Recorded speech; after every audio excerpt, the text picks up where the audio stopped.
大家好，歡迎嚟到啫喱學煮，我係啫喱。今日呢，我會用冬瓜同埋牛肉嚟同大家分享一個好好味嘅湯水㗎喎。首先啦，我哋就要將冬瓜洗乾淨咗佢先啦。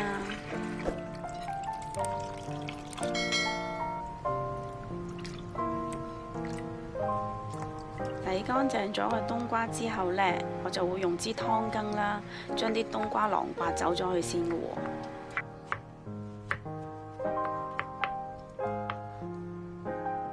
然後會切走咗啲冬瓜皮佢，因為冬瓜皮比較硬啦，如果用刨嘅話呢，就會好難刨咯，所以我會選擇用刀嚟切咗佢嘅。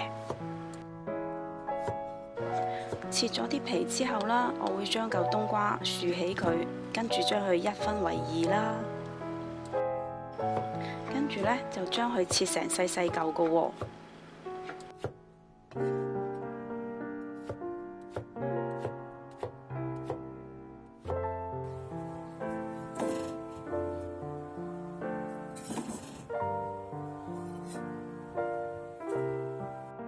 準備一嚿薑啦，咁我哋呢就將佢一開二，跟住呢拍鬆咗佢備用嘅。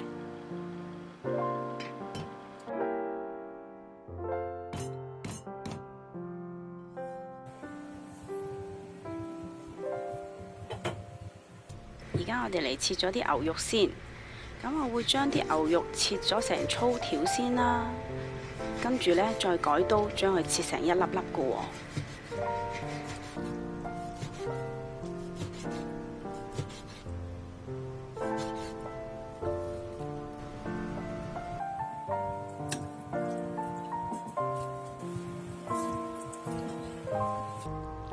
而家呢，就將啲牛肉粒擺落個碎肉機度啦，咁我哋就要將啲牛肉粒就攪成牛肉碎㗎喎。大概呢，攪到而家咁呢，就差唔多㗎啦，唔需要攪到太碎㗎喎。我哋將啲牛肉碎倒咗落個碗度先啦，跟住呢，就可以同佢調味㗎啦。咁我會落少少嘅糖啦，少少嘅粟粉啦，同埋少少嘅酒啦，去劈咗牛肉嗰陣腥味嘅喎。咁我仲要落少少豉油㗎，同埋少少嘅胡椒粉添嘅。落好晒所需嘅調味料之後，我哋就要將佢撈勻佢啦。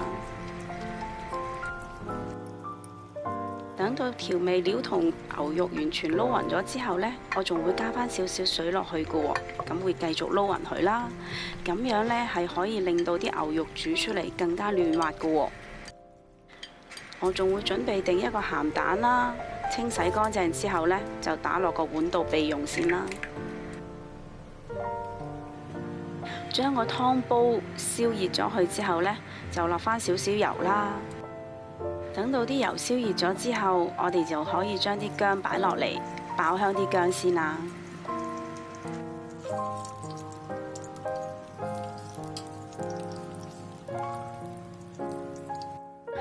當聞到薑嘅香味嘅時候呢，我哋就可以將啲冬瓜擺埋落個湯煲度㗎啦。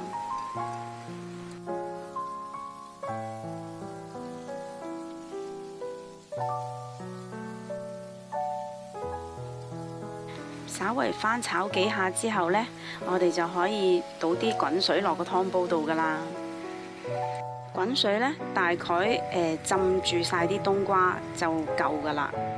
跟住呢，要冚蓋，等佢煮滾之後呢，再熄返個細火，等佢滾15分鐘㗎喎。5分鐘過咗去啦，我哋睇下啲冬瓜變成點先。而家睇到啲冬瓜呢，就已經係半透明狀態㗎啦，即係話呢，呢啲冬瓜已經係煮腍咗㗎咯喎。咁而家呢，我就將個鹹蛋黃擺落個煲度啦，跟住呢，可以再落埋啲牛肉碎咯喎。咁我哋呢，就盡量將啲牛肉碎呢攪散佢啦，等佢唔好黐埋一嚿啦。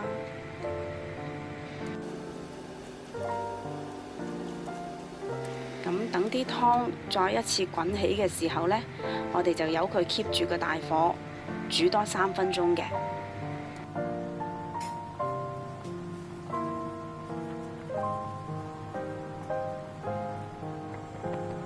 再煮咗3分鐘之後，我哋就可以將剩低嘅鹹蛋白呢都倒埋落個湯入邊㗎啦。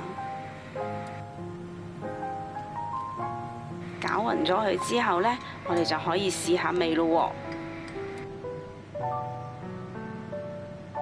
如果係唔夠味嘅話呢，咁我哋可以酌量加返少少鹽落去㗎。咁其他嘅調味料呢，就唔需要加落去㗎啦，因為呢個湯已經係足夠鮮甜㗎啦。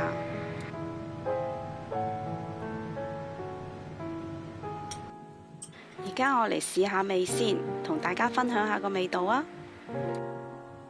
呢個湯呢係非常之鮮甜啦，有冬瓜嘅鮮甜味啦，亦都有牛肉嘅鮮香味㗎喎。而且呢係完全冇牛肉嘅腥味同埋臊味㗎，牛肉仲好嫩滑添，冬瓜都好腍。呢個湯嘅味道呢係會令到你嘅胃口大開㗎喎。一個非常之鮮甜嘅牛肉鹹蛋冬瓜湯呢，就已經完成咗啦。如果各位鍾意呢一款湯，請你哋俾個 like 我啊！仲有記得訂閱我嘅 channel 啊！多謝你哋嘅收睇啊！我哋下一條影片再見啦，拜拜。